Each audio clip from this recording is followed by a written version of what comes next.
meron tali para manglimpyo na. Malaki ang pasasalamat ni Christian at ng kanyang nanay sa proyektong ito, lalo na sa gaya nilang Salat sa Yaman.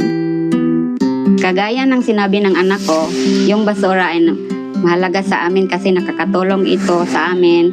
Papalitan ng 1 kilong bigas, yan ay malaking tulong na sa amin kasi nakakatipid kami sa isang kainan. Ang parte sa napakagandang proyektong ito ay si John Sent na nagtapos ng kursong agriculture. Hindi raw niya akalain na ang kanyang magiging trabaho ay isang misyon para tumulong sa tao. Freshly graduate ako from agriculture. Di ko naman alam na mapupunta ako into construction, like making construction material.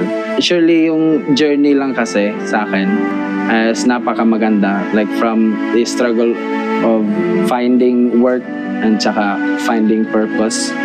Siguro nakita ko na yung purpose ko para tumulong ng tao, magbigay ng livelihood, makatulong sa environment natin. Ngayon, isa na siya sa Board of Directors ng Tough Wow o Toledo United Farmers, Fishermen and Women Workers. Ang grupong nangangasiwa ng Eco Brick Hub Facility kung saan naitatag ang programang sa basura, may pagkain ka na, may trabaho ka pa. Nakakataba ng puso na madami kaming natutulungan dito sa community namin, especially sa Toledo City. Yung project po tinatawag na basura mo bigas ko, in where 1 kilong bigas is in exchange for 2 kilograms of plastic. Sila pa nga yung nagwawalis sa mga plastics ng kanilang mga kapitbahay para lang may exchange ng bigas dun sa barangay hall. Hindi madali ang proseso sa pagkuha ng mga kapaki-pakinabang na mga material gaya ng Eco Brick mula sa mga inaakala nating patapon na. Maingat at mabusisi ang paggawa ng mga ito.